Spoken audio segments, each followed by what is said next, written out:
Know your Lord. We learn about his names and his attributes. Know your Lord. What he approves and disapproves. Know your Lord. Believe in all things that he has brought forth. Know his oneness, Lord. Know Your Lord, part of the Right Belief series by Sheikh Kareem Abu Zaid, right here on Sunnahfollowers.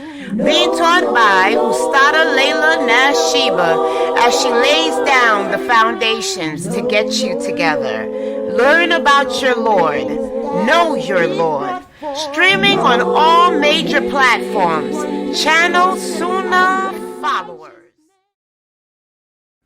Assalamu alaikum. Get to know your Lord. First part of the Right Belief series by Sheikh Kareem Abu Zaid. This dynamic literary work of art's main goal is to revive an understanding the names and attributes of Allah. And understanding the name and attributes of Allah will elevate our faith, strengthen us, and keep us steadfast. This wonderful book is now available in an audiobook format and can be found free of charge on YouTube, channel Kareem Abu Zaid. Get to know your Lord. You have nothing to lose. Alhamdulillah, wa salat, wa salam Allah, wa Rasulullah. I want to welcome everybody to our Aqidah class, which is our first class for tonight.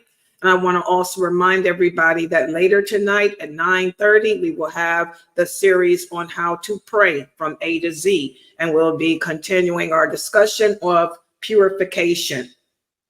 Now, for this class, we've been discussing how everything begins with and ends with Tawheed. Tawheed. And Tawheed refers to belief in Allah and his divinity. And when we talked about having belief in Allah, we talked about how to explain what it means to believe in Allah, because people just simply saying that just because I say I believe in a creator, that means I'm a Muslim, I'm a believer. No, I'm not a believer. Okay, it goes deeper than that. So this is why the early scholars divided the belief in Allah into different categories as their way of calling people to Islam or teaching people about Islam. So I don't use those categories myself. I teach the way the Prophet did because my da'wah is directed towards Muslims. I'm not concerned with the non-Muslims because Allah makes Muslims. And so I've devoted my life to calling the Muslims back to Islam and its truthfulness with the understanding of the companions. But other people who do like to give da'wah to the non-Muslims, it makes it easy for them because you're dealing with people of different genres, different background. You have the Christians and the Jews who do believe in the concept of Allah's lordship, so they say, but they really don't. And then you have the pagans, the Wiccans, and the people from the atheists and people from other thought systems. Okay, but I focus on Muslims and I focus on Tawheed al-Rububiyyah, which is the Lordship of Allah, because this is the problem that I find with Muslims. We all say, La ilaha illallah, Muhammadur Rasulullah. We all pledge that we believe in Allah. We believe in everything he commands us to believe in, and that we follow and obey the Prophet Muhammad sallallahu alaihi wasallam. But the reality is, if you look at the choices that we're making in our lives, you look at how we're living our lives, that this is not correct. This is not correct. If you see our reaction to what's going on in the world around us today, it's not correct. Because when we say that we believe in Allah, that means we have to believe in his lordship and what it entails. And as we discussed in this class, the lordship of Allah entails, number one, not only just believing in his existence, Not only just believing that he's the creator of all things, not just believing that he's the owner of all things, but it also entails believing that nothing happens in this world, good or bad, unless Allah wills it. And this is where the Muslims show their true colors. This is where we can tell who the true believers are from the non-believers. Whenever Allah sends a calamity, okay, because all calamities come from Allah. They don't come from man. All calamities that befall us come from Allah, as Allah says in the Quran, as a result of what we brought on ourselves. But it comes from him. When we're faced with a calamity, we freak out. That's what the Prophet meant when he said you can tell the belief of a person by watching their initial reaction when something bad happens to them. What is their first reaction? What is their initial reaction? You know, the war. War is one of the worst calamities that Allah sends. And Allah has been sending war since the beginning of time. Okay? Do we think that we're better than the companions? The companions lived their entire existence in war. They died from war, fighting in the way of Allah. Okay? War has always been a part of Allah's plan for man. Okay? And it comes from him. Not man. I don't care how we can blame Israel, blame Zionists, blame. But it comes from Allah. He is the one that willed it to happen, and it's not going to stop unless he wills it to happen. He's in control over all of us, over all the creation. But unfortunately, we don't understand that as Muslims. That's why we protest. We're protesting against the qadr of Allah. That's not how the Prophet fought. The companions didn't protest. They didn't protest the decree of Allah. They didn't even boycott. They didn't do none of that nonsense. You know, the Muslims today are so far away from the true belief system. We say we believe in the Lordship of Allah, but we're so far away from that belief that we fight like non-Muslims. We've adapted their ideology, their way of living, and so their problems. So how do we handle life? We handle it like the non-Muslims, by protesting and boycotting. That's what they do. That's never been how we Muslims have fought ever. Okay? Because we know it's nonsensical to protest Allah's decree. It's nonsensical to boycott things that we need to survive when Allah is the one that sends everything to this earth for us. This earth was created for us. Everything on it. The animals, the plants, the trees, everything was created for us. So what is the point in boycotting? You know, you're ignorant. Okay, but this is because we don't believe in the Lordship of Allah. We don't understand that he's in control. So that's why I'm focusing on this part of the different categories that the scholars have divided Tawheed, or the oneness of Allah, into. Tawheed al-Rububiyyah, the power of Allah and his lordship. But believing in Allah's lordship is not enough. It's the first step. It's the first step. It's the first step in calling people back to Allah. It's the first step in strengthening your iman in your heart. It's the first step for a daya such as myself to wake your heart up, to reignite your fitra. The way to stir your fitra up and put it back on path is by reminding you and correctly explaining to you the power of Allah's lordship. That's the first step. And now that your fitra has been reawakened and reminded, now that you're back on track, understanding that Allah is not just the owner and the creator, but also he's the one that wills. He's also the legislator. He's also the absolute ruler and controller. Now that you all understand that, I have to take you to the next step. Stage 2, which is understanding that he alone do we worship. No one else is worthy of worship. Not your children, not your money, not your husband, not your wives, not your PhD. Nothing else is worthy of worship except him.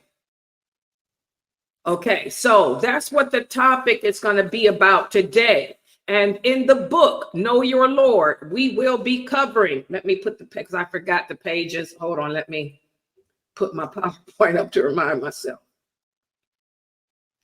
Okay, yes, and you do have a quiz. I forgot the pages though. Yes, we will be covering pages. Okay. 101. Yeah, there it is. Pages 101 through 105 of the book. We're going to complete this chapter. And for the children's book, again, I strongly encourage everyone here to buy the children version of this book. It's called Knowing Allah and Sharing Islam. There it is. That's a picture of it. Looks just like this one. We'll be covering pages 171 through 178 of the children's version. Because again, all of my classes, this Sunnahfollowers is a family-oriented website. Your children should be participating with you to learn about this religion. You know, many of you are probably sitting down to dinner. It should be you, your husband, and the children. And you should have me on the big screen TV so that the whole family can, as you're eating your dinner, you can remember Allah together and learn about Allah's deen with me. And I know everybody here has a big screen TV, because one thing about us Muslims, we like to do everything big. Okay, so big screen TV, put me on the TV. And for the children, it's pages 171 through 178. For the adults, 101 through 105. We're going to speak about how the Lordship of Allah is not enough. But before I go into detail about that, I want to give you a couple of questions from yesterday.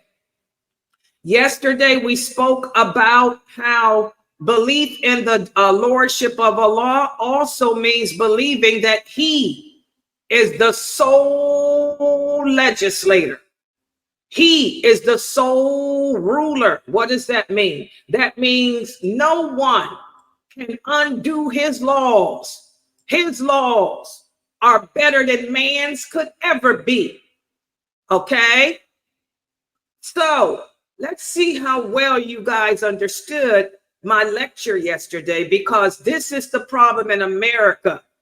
You know, we have to change the condition of ourselves, but it begins at home with yourself first, and your family and your relatives, and then the people within your communities. We have a serious problem going on here in America. And that's why the prophet said, if we don't speak out, if we don't change the condition within our families first, and then our communities, and then our society and our country, you know, that's when Allah will send his punishment to everyone. I don't want Allah's punishment on me. I don't want no bombs to go off here on me, you know, because I know that my faith ain't strong enough. I am not as strong in my iman as those people in Gaza are, as those sisters and brothers in Africa who've been dealing with this war since 2012. I'm not as strong in my iman as they are. I'm not as strong in my iman as my brothers and sisters who my family originated from in Yemen are. Subhanallah, I even got relatives over there in Yemen. I am not as strong as them in my iman. So I don't want those bombs to be landing here on me in America until I get my iman together, my faith stronger. So I'm going to speak out. I don't care what they're doing in other countries. I don't care what's happening in the Emirates, what's happening in Saudi Arabia in regards to their political government. Politics That's the problem with Muslims. Y'all need to get out of the world politics. There's no need to get involved in that because Allah is in control of the politics of the world. Okay? The Prophet Muhammad didn't dip in other people's politics. When he found out that the Persians were stupid enough to appoint a woman as the ruler over their country, he didn't dip in their politics. He said, well, they're stupid because Allah says anyone that puts a woman in control, that nation will never succeed. And then he moved on. He didn't get into their political problems. He didn't interfere in the Romans' political problems. He didn't even interfere in Egypt's political problems because he said Allah takes care of all that. That's all Allah's Qadr. He's in charge. He taught us to focus on ourselves, to not make the mistakes that the non-Muslims make. That's what the Prophet did. And you brothers and sisters today, y'all are so into the politics, you don't even know what La ilaha illallah means. You're twisted. You're messed up. We got a lot of sickness going on here in America with these famous celebrity imams who think that they're scholars when I keep telling y'all ain't no scholars in America. Okay? Well, these famous celebrity brothers who you guys have made famous celebrities, you know, they're doing a lot of corruption here. They're doing a lot of corruption because guess what? They're not upon the Quran and Sunnah. Okay, they most of them are mystic Sufis. I'm gonna put it real. They're mystic Sufis or the more what did we learn about the Murjia? Most American Muslims are that Murjia group, that Sufi branch of the Mu'tazila. They're messed up in their aqidah. They don't understand or accept the Qadr of Allah. They don't understand and accept that Allah is the creator of good and evil. Okay, they don't understand that Allah's laws are his laws and they're better than man's. So we got some filthy stuff going on here in America with these famous celebrities that y'all have made famous when they're a bunch of losers, to be honest. They're losers. Anyone that doesn't have the correct belief system, you are a loser. You're a loser out on the hereafter. And that's a serious thing. Okay? You don't want to be a loser. You don't want to be on the losing team when the Antichrist comes. You don't want to be a loser when the angels come to pull your soul. They will let you know if you go into paradise or hell. They're going to let you know as soon as they take your soul. You don't want to be a loser. So that's what I mean by loser. It's not the name call people. It's to speak the truth. Allah tells us in the Quran, don't be a loser. Okay? But we got a lot of Muslims here in America who are on the losing team. But we want to dip in the politics of the world. You better stay out of the politics of the world and understand that ain't no Muslim on this planet. No Muslim on this planet should be voting for any non-Muslim for an election. I don't know why. That's basic Tawheed. That's part of belief in the Lordship of Allah. That's also wala wal bara. You know, we don't participate in non-Muslim elections. Why? Because Allah said so. Allah says that a non-Muslim can never be a ruler over us. They can never govern over us because they will never have our interests at heart. We got a lot of Muslims in America who claim that they're voting and for the presidential election because they think that their voice should be heard. Allah told you. Allah says it in the Quran, they will never hear your voice.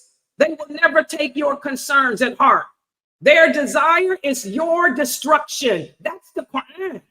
So we say we believe in the Lordship of Allah, then why are we denying that he's the legislator? Why are we denying that he's the absolute ruler? Why are we picking and choosing what laws of Allah is to abide by? Oh yeah, this is the sickness going on here where I live in America. And I don't want the repercussions to fall on me yet. Okay, I couldn't handle what the Muslims are handling over there in those war-torn countries. I have to have a toilet to sit on. Sorry, DoorDash. I'm not used to not having running water. So I got to speak out against the evil. If these brothers here in America fail to do it for whatever reasons, Layla Nashiba, fears no one but Allah. Layla Nashiba doesn't have to answer to anyone but Allah either. Okay? Layla Nashiba got no one in her life but Allah and 2 cats. And my 2 cats are sitting here co-signing everything I say. So I'm speaking out. Because I don't want them bombs to fall. And if they do fall down here in America, pass my state by. So these are just two questions I have from yesterday's lecture. Because like I said, the problem that Muslims have here in America with the Lordship of Allah is, number one, they don't believe or understand his qadr, that he's in charge of everything. And number two, they have a problem understanding that he's the absolute ruler. He's the absolute legislator. So let's look at this first question from yesterday. Question number 1, Allah's laws can be tweaked based on the problems of society. Is that statement true or false? We can tweak Allah's laws, Allah's rules, based on the different societies that we live in and their problems. What do you guys think? This is a question of fiqh. Give me your answer, true or false, and explain why.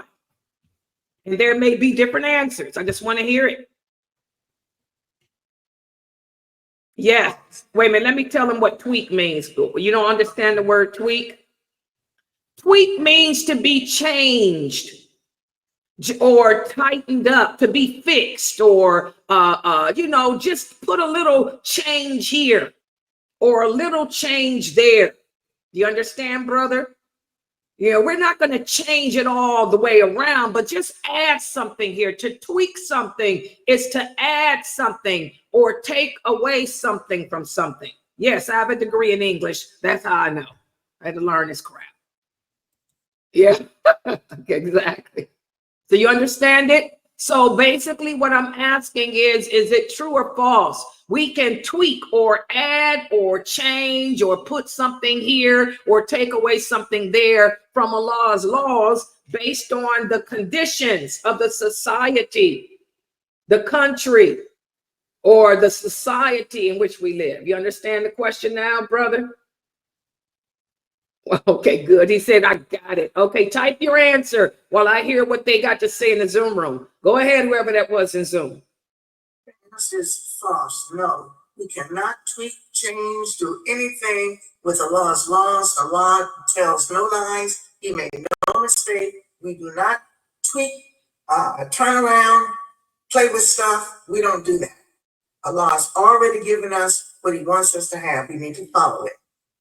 Okay. What do you guys in Zoom think about her answer? I say false also, because Allah told us that he has perfected this religion, and it's no need for us to go back and to change things. Even if Islam is like a picture frame. When you want to stick a picture inside a frame, you don't break the frame to make the picture fit. You have to cut the picture around it so it can fit into the frame. MashaAllah, she sounds like the Prophet Sallallahu Alaihi Wasallam using the parables. That's good. You finally got it. That's how my students are supposed to be, because I use examples. I use parables to try to get y'all to understand things, like I just did with this brother, to get him to understand what tweak means. That's how the Prophet taught us. He would speak to the people on their level. Okay, he would use parables that the Arabs could relate to. She used a beautiful parable there. MashaAllah. Good job, Layla. Good job, Anissa. Okay, good job. I see the answers popping up here too. Good job. Sakina said this is false. Allah's laws are true for always, for all times. Exactly. Good job, Sakina. Sister Annette, mashallah, it's good to see my Annette here. She said, false, we can't change any laws that Allah has ordained. Good job, Annette. Okay, Sister Pamela, Allah's laws will remain the same for all time, cannot be changed. Good job. Aisha, she said, our religion is completed. As Allah told us, we don't add anything to it or take anything away.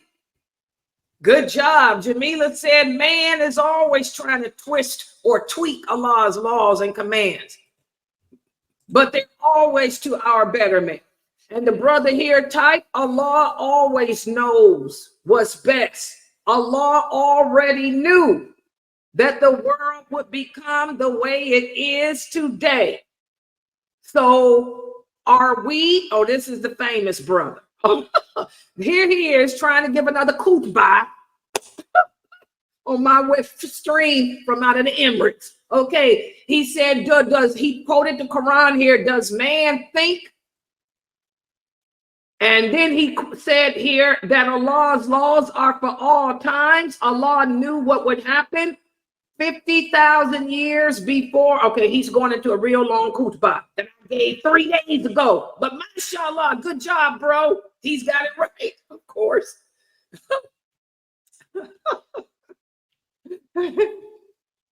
No, don't come into my stream either. I got it's and I respect you for that. Yeah, because I'm trying to build up my followers. You got a lot of followers, Aki. You know, I'm trying to build up my followers here in America. I ain't got time. You know, I don't need you coming up in here and I lose my people because most of my people are my dawah is geared towards women. And you already know a woman will follow a man to hell and back. That's the truth. I ain't got time for that. So stay out of my stream. But thank you for your comment. Exactly. Oh, you have? He said he sent some people to me. Oh, mashallah, that's good. So you are sending people to me? Yes, he said he's sending people to me to learn because my English, he's Arabic, my English is better. Good, thank you, may Allah bless you. You know I support you, you know that. All right, but mashallah, all your answers are good. You all gave wonderful answers. Allah's, yes, that's true. We know who it is. Now he's going to do the name calling. That's why I say you can't come in my stream. Yeah, but yeah, that's what's going on here. But yes, that's what's happening here in America. We got these famous celebrity brothers trying to tweak Allah's laws and change it. You know, yes, they're mystic Sufis. Oh yeah, y'all don't know. These people ain't upon Quran wa Sunnah. Yeah, they're Sufis. He's typing all kind of crazy stuff. All right. But it's true. Okay, so understand that, guys. When y'all listen to these people, these speakers coming to your Islamic communities, they're giving lectures, talking about how it's important for us to go out and vote, how it's important for us to have a say-so, because, you know, the war needs to stop. The war, this, the children, that, the women, this, all of this. Remember, Allah's laws can never be tweaked because of society. If these people believed in Tawheed or Rububiyyah, the Lordship of Allah, they wouldn't be having these lectures. They would know that Allah is in control. The war is here because Allah sent it. He said, whenever we deviate away from belief in him, he will always send war. Didn't y'all know that? It's in the Quran. Okay? He's in charge. And he's never going to change the condition of a nation until that nation takes the steps to change condition of themselves. And we already know the Muslims are not, in general, the Muslims are not taking the steps to change. We're getting worse. We're getting worse in our aqidah, not better. So this war is the war against Islam. It ain't going away. It's going to spread, like the prophet said, until the entire earth is in it. And when that United Nations sign that agreement, is over for all of us. Get ready for concentration camps. Can you handle that? I can't. All right. All right. Good job. You all did good on that answer. MashaAllah. Okay. You like my quizzes? Good. Yeah, I saw one of your videos, and I noticed you were giving a quiz like me. A lot of you brothers are imitating Layla Nashiba. Don't y'all know I see some of y'all videos, y'all starting to ask questions at the beginning of your little lectures? You're even trying to put up quizzes. Oh, yeah. Alhamdulillah. All right, next question, number 2. What about this? Because the world has changed for the worst, some things that Allah made lawful in the past have become impure or too bad for us. So we should avoid them, even though they may have been lawful centuries ago. Because of how the world has changed and technology has destroyed the earth, and we have indulging in things that people didn't indulge in the beginning of Islam. Some things that Allah made lawful have become bad, so we should avoid them, not eat them, not use them, and all of that. Is this statement true or false?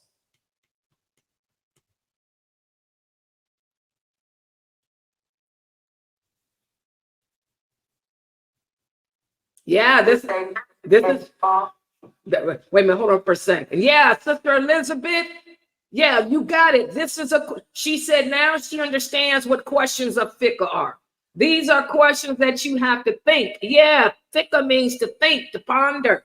Exactly. Go ahead, whoever that was in Zoom. Go ahead.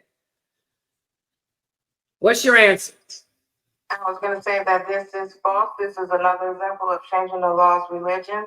Anything that he said is lawful, and anything that he says that is not lawful, it's not lawful, and it applies all across the board anytime. Wow, what y'all think about her answer? That was Tony, wasn't it? MashaAllah, Tony. Tony, did you get the children's book for the kids? Yes, I ordered it. It hasn't come yet. Okay, yeah. I want the kids to follow along. And what I'll do is I'll put the pages for the kids. I don't have the book, but Amina does. Amina can get. Mina, I'm gonna let you know what pages I'm gonna cover for tomorrow, and you give me the pages in the kids' book. Yeah. Okay. Yeah, because I want the kids to learn this stuff. Y'all hear what she said? What do y'all say? She said this is false again because whatever Allah made lawful remains lawful. Whatever he made unlawful remains unlawful because he knows what's best and all of that. Yeah, I agree. Yeah, I agree. Okay, well, how do y'all address the people? How do we address these brothers, for example, that are telling us because there's so much filth put in the animals today, how they're shooting hormones in the animals, how they're shooting bad things into the animals, and the ocean is so polluted. We should not eat any of the fish in the ocean anymore. We should not buy any meat that's from the people of the book anymore. We should not even touch the meat of the people of the book. We should go and kill our own meat from now on because of the hormones and things that they're using. You know, they didn't use hormones back in the prophet's time. They didn't have hormones in the companions' time. So, you know, this is something that Allah didn't mention or the people didn't know about. So we shouldn't. It's haram to eat the meat of the people of the book. How would y'all respond to that? I would say, don't they know? I would ask them, do they know the power of Bismillah before you eat? And also, whatever Allah has on this earth, He knows exactly what is going on. And that's why you're supposed to pray over your food. Okay, because this is the debate y'all saw me get into this past Saturday in one of our classes. person was trying to make stuff haram about the food. We can't do that. That's where we're going to have to learn to draw the line with science. We already know, but Allah knew. Don't you know science and technology comes from Allah? Do you think that Allah did not know that people would use hormones? He's the one that gave us knowledge of the hormones. Knowledge of technology comes from Allah. So are we saying that Allah forgot? Allah says he never forgets, or Allah didn't know. You're saying that Allah, this is an example of Tawheed al-Rububiyah. Tawheed al-Rububiyah. You're saying that Allah didn't know what we would do to the earth, that Allah didn't know that we would use oil to pollute the earth with? And it doesn't matter when this stuff started. It would not have started if Allah didn't will it. He willed it. So now do y'all see why I focus on Tawheed al-Rububiyah? Because people think just because you say you believe in Allah, what are you doing? No one has that authority to make anything haram. And this is what the companions, I remember that one hadith of Abu Dar, may Allah be pleased with him. When Islam had spread throughout the Roman Empire, the Muslims had conquered the Romans.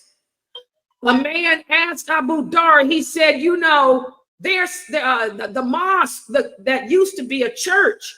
They're sacrificing lamb. And they want to give it to they're Christians. They say they're Christians, but they're sacrificing lamb, and they want to give it to the Muslims as part of their, their goodwill. He said, but they worship idols. They're Catholics. In other words, he was saying they're Catholics. He said, and they're killing the lamb, because it's St. Timothy's day. St. Timothy. He said, and we don't know if they're killing the lambs in the name of St. Timothy or not. Abu Dar became angry. He said, are they not still people of the book? He said, but still they're Catholics. He said, are they not still people of the book? He said, yeah, but it's for St. Timothy. He said, are they not still people of the book? And then he said, are not Allah's fiqh regulations for us? Not for them. We're the ones that have to mention Allah's name before we slaughter. Allah never said that they had to. That's a fiqh regulation for us.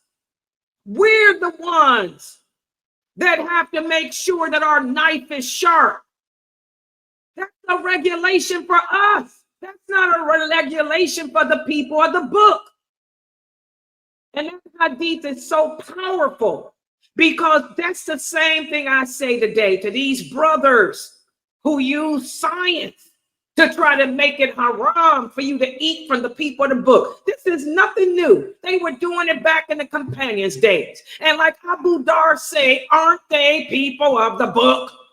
Come on, people. We got to stop it. As Ibn Abbas said, don't you think that Allah knew?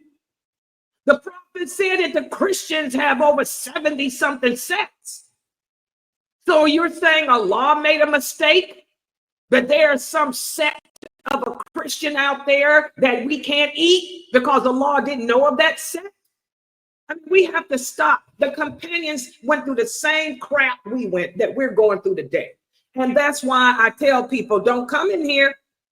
Don't come in here with trying to play the lawful, unlawful. Because one thing about me, I specialize in the lawful and unlawful too. My specialty is Aqidah, Hadith, and I know that lawful and unlawful. I teach it every year. By the way, I'll be teaching it to y'all soon. Again. You better have the dalil. If you can't come here with the clear evidence, you better shut it up. The same with that makeup. Who said you can't wear makeup? Did Allah say it? Did the prophet say it? No. So you better go sit down somewhere, bro. That's how I look at it. You men need to sit down. You know, if you can't bring the evidence from Allah, then you better sit down, because only He has the right to legislate and make things lawful and unlawful and good and clean. Not you, not me. Take your science, take your paper and your paper trail and get out. I'm not into that. It's Quran wa Sunnah. Everybody understand that? And that's the attitude that all of us as Muslim women and men have to have. If we all had that attitude that those companions had, when it comes to people trying to change and tweak Allah's laws because of science, because of society, because of the earth being a different era. If we had that same mentality, you'd be bounce. Tawheed ar-Rububiyah. This is part of Allah's lordship. Muslims today struggle with the lordship of Allah. So, sorry, hit the wrong button. Sorry. So now we're going to go to today's topic, and let me make the screen larger. Yes, pages. You got the book, mashallah. Oh, what's your name? Tiffany? You're 10 years old? Mashallah. May Allah bless you and your family. Little girl, she typed, I got my book. Oh, okay. Well, we're covering pages 171 through 178. You're 10, you can read. I know you can, because I was reading when I was 6. Yeah, and you're smart. All Muslims are smart. Oh, may Allah bless you. I love you too, sweetie. Oh, she's sweet. Okay, so today we're going to be covering speaking about how the lordship, just to say you believe in the lordship of Allah, that's not enough. That's the start, the jump start in reigniting or re-nourishing your fitra and your iman. But we got to take it to the second level, because remember, the unbelievers, they say that they believe in the lordship of Allah too. Subhanallah.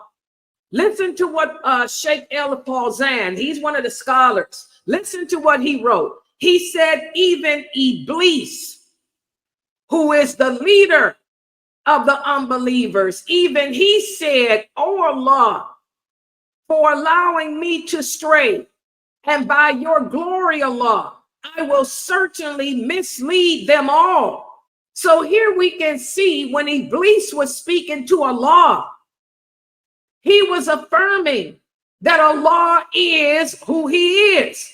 He was affirming Allah's lordship. And he even swore, he took an oath by the lordship of Allah.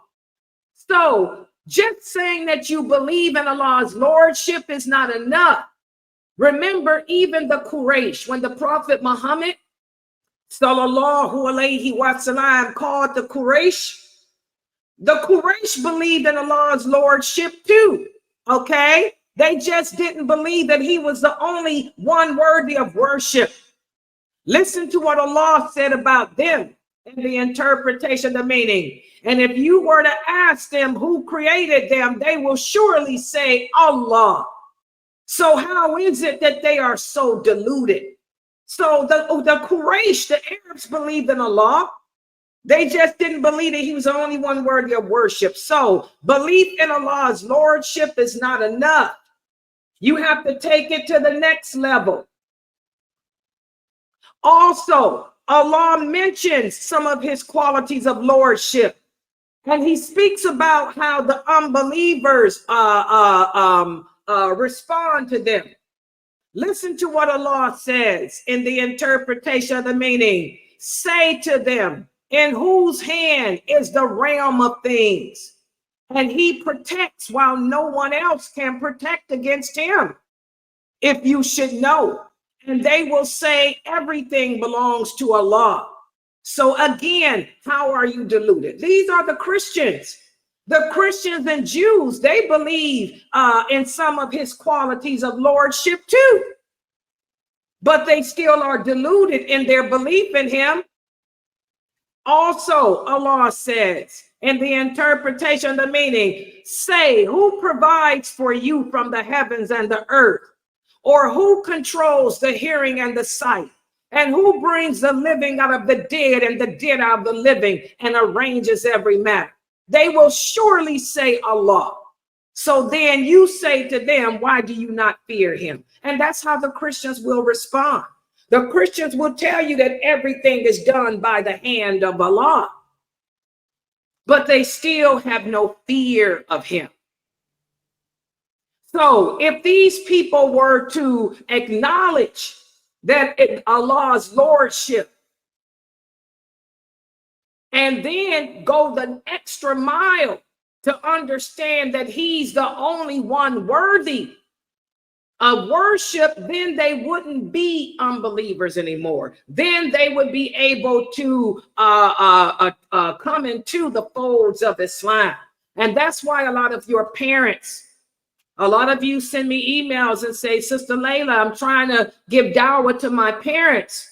And my parents acknowledge, that Allah is the creator of everything. They acknowledge that Allah knows everything that happens. They acknowledge that Allah even knows the unseen. They acknowledge that Allah's laws and rules are better even than man's. But Layla, they still won't convert. Why? Because they have to go to the next level.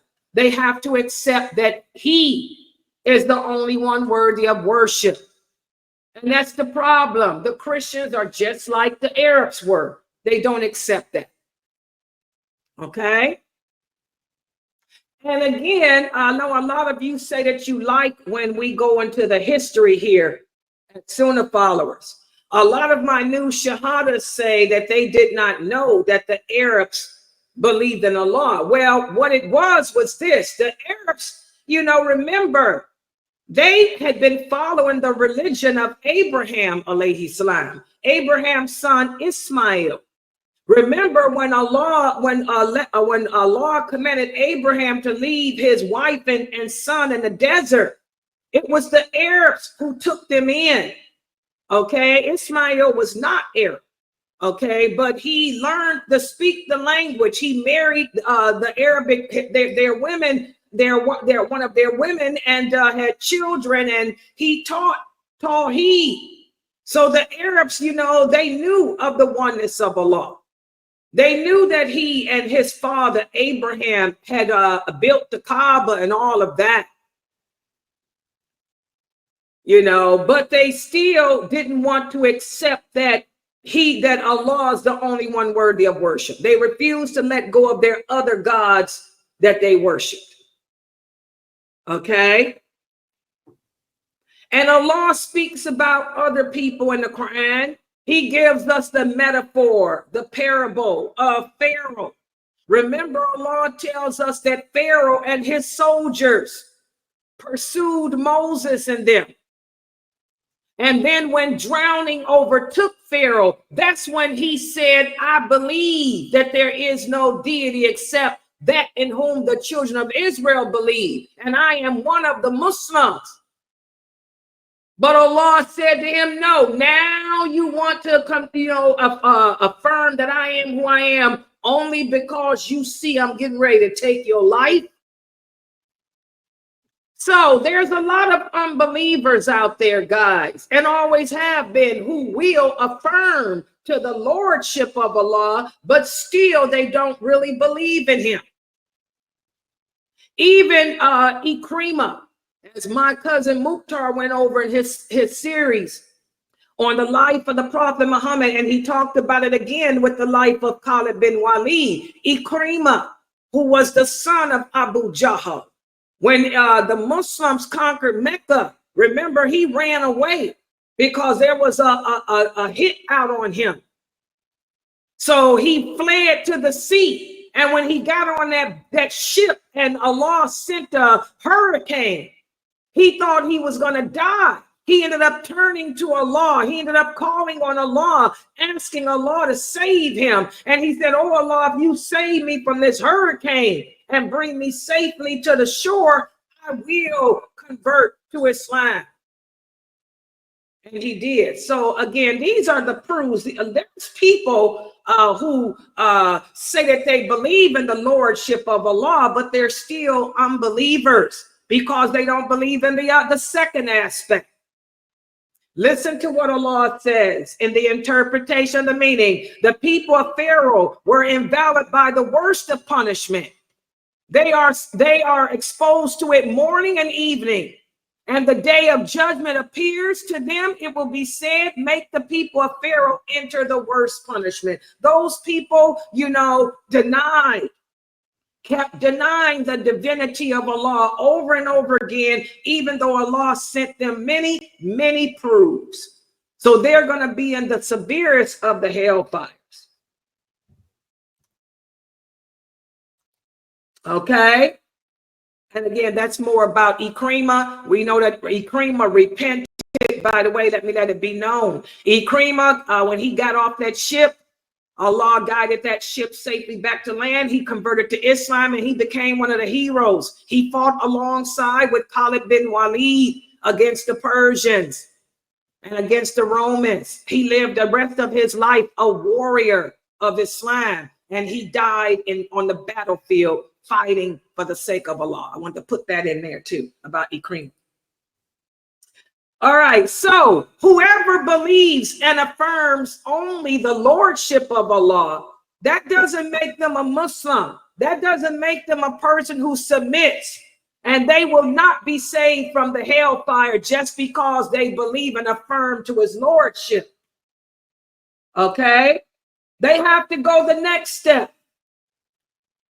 Listen to what Allah says in the interpretation of the meaning. Indeed, they who disbelieve among the people of the book, that's the Christians, the Jews, and the polytheists, those were the Arabs who believe in the divinity.